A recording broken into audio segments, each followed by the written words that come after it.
అందరికీ నమస్కారం. లక్ష్మీ గణపతి జ్యోతిష్యాలయానికి స్వాగతం సుస్వాగతం. ఈరోజు మనం ఏ ఒక్క లగ్నంలో ఎవరెవరు ఎక్కడ పుడతారనేది తెలుసుకుందాము.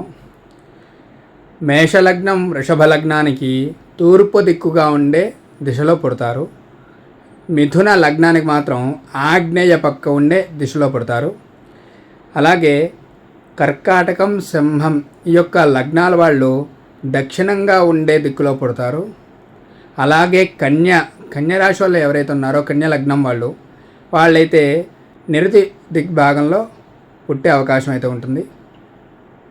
అలాగే తులా వృశ్చికం ఈ యొక్క లగ్నాల వాళ్ళు పశ్చిమంగా పుట్టే అవకాశం అయితే ఉంటుంది. ధనస్సు రాశి ఎవరిదైతే లగ్నంగా ఉంటుందో అది వాయవ్యంగా పుట్టే అవకాశం అయితే ఉంటుంది. ఇంకా మకర కుంభ లగ్నాల వాళ్ళైతే కనుక ఉత్తర దిగ్భాగంలో పుట్టే అవకాశం అయితే ఉంటుంది.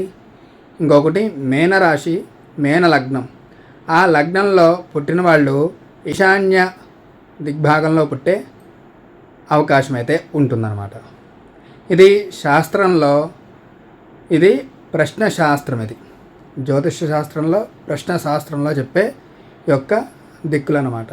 ఎవరెవరు ఎక్కడెక్కడో పుడుతుంటారో, కొంతమంది దీపాలు లేకుండా పుట్టుతుంటారు, దీపాలు ఉండి పుడుతుంటారు. అలాంటి వాళ్ళందరికీ కూడా మరి రూమ్లో కానీ ఇంట్లో కానీ లేదా మంచం మీద కానీ ఏ ఒక్క దిక్కులో పుట్టారన్నది ఈ యొక్క లగ్నాలను బట్టి మనం తెలుసుకోవచ్చు అన్నమాట.